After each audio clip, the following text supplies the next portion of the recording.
Hello, Sagittarius. Thank you for joining me for your monthly forecast for August.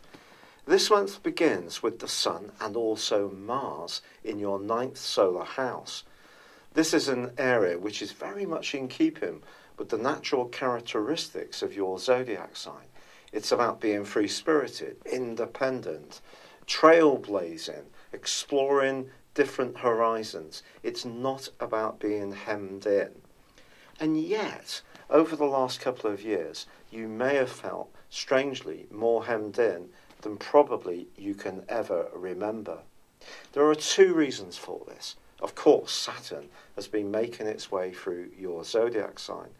But Saturn has also been forging, or did at the start of this year, a backdrop energy which may have been affecting your emotional situation or even where you live.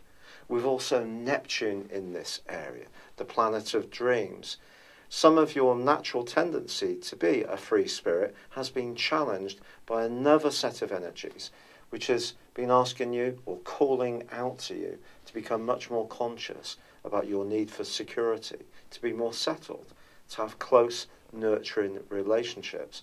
And there is a conflict between the two areas, because when you do have that space to explore and do your own thing, it can often be so exciting for you. But we all need a degree of security, and perhaps it's been a good counterpoint to the other side of your nature. So if you are someone who has had a very freedom-loving existence for some years, I think the last couple of years may have seen some significant changes.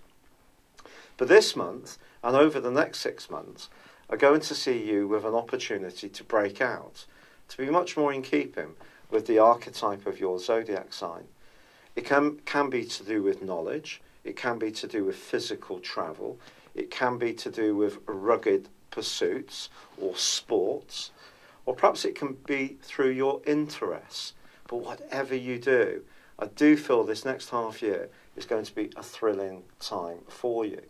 Now, the other thing that's been really intriguing is that Uranus, the planet of restlessness, since 2011 has been full-time in the most expressive part of your scope, the one which is to do with romance, for example.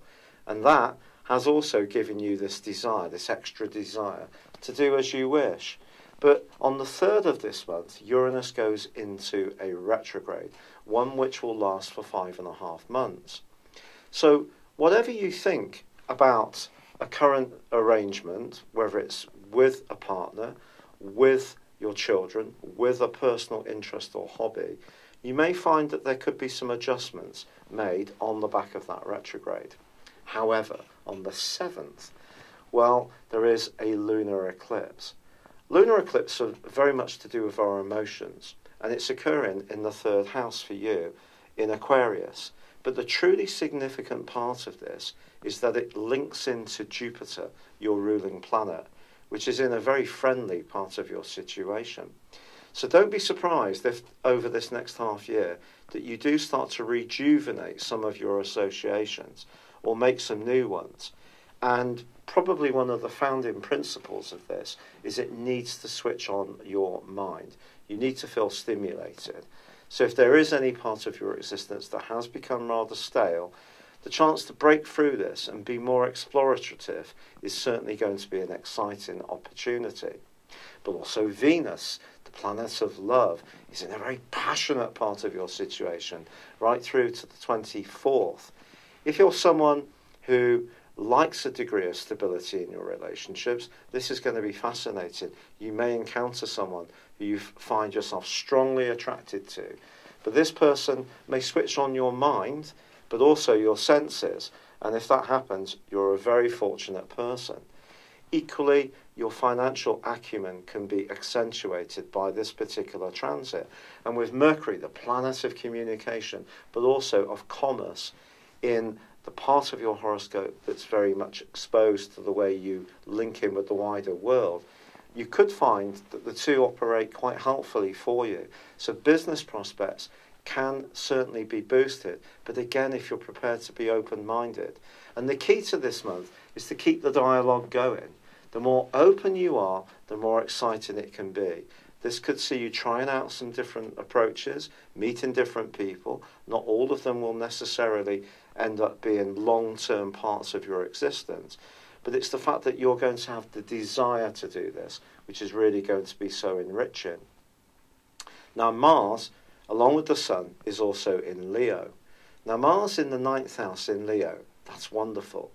If you have been someone who's been a bit more of a homebody, or very much at the bosom of your family, you may surprise yourself by some of the destinations that you reach out to visit over this next half year, especially in terms of travel plans. But it could be around a professional situation that you find yourself in a job which sees you on the move, or anything to do with learning new skills, technology, publishing, or perhaps even teaching or lecturing. However, this all brings us through to the 13th of the month, because then Mercury goes into a retrograde.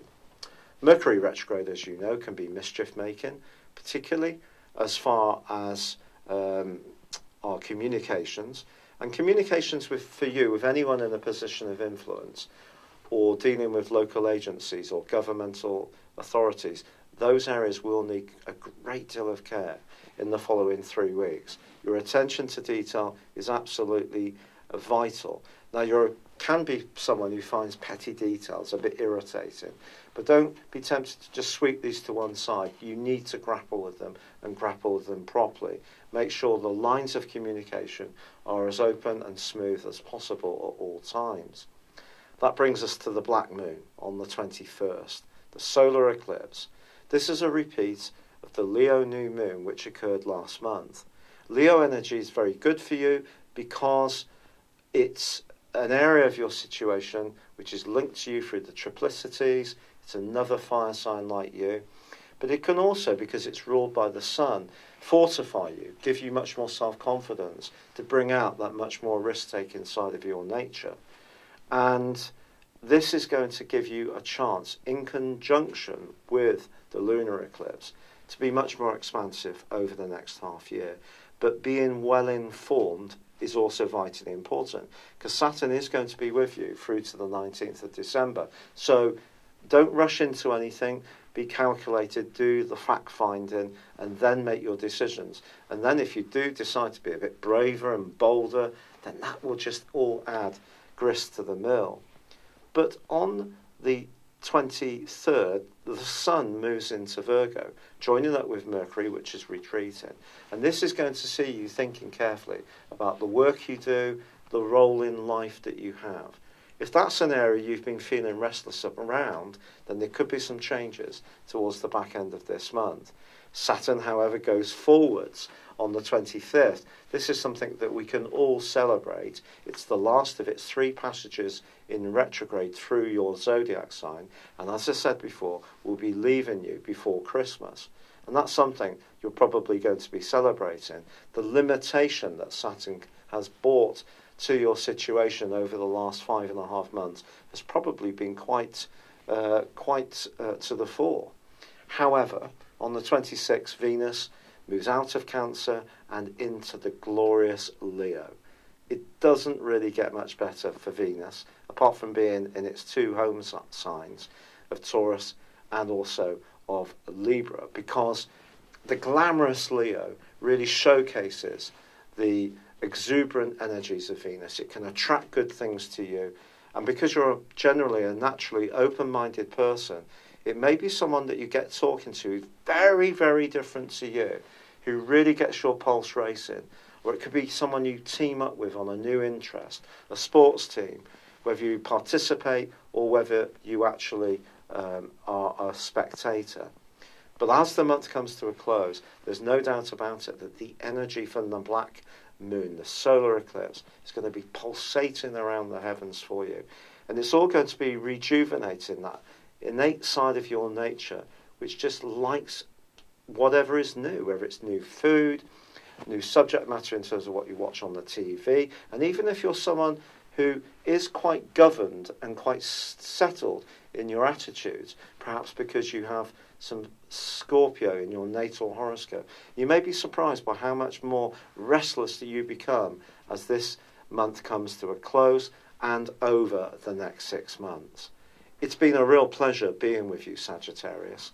Thank you for joining me. Good luck, and goodbye for now. Hello, thank you so much for watching my video. I'd love you to join me at my Horoscope Ace app. You can find this at www.horoscope-ace.com. You can use it through Android, iOS, Apple or Facebook. Check out your ascendant or your moon sign or download your free birth chart. There's all your favourite videos, plus there are daily, weekly, monthly and yearly horoscopes for general, love, Chinese and Indian astrology. If your passion is tarot, there's my brilliant 3-card money or love tarot readings too. And it's all there at www.horoscope-ace.com. Thank you.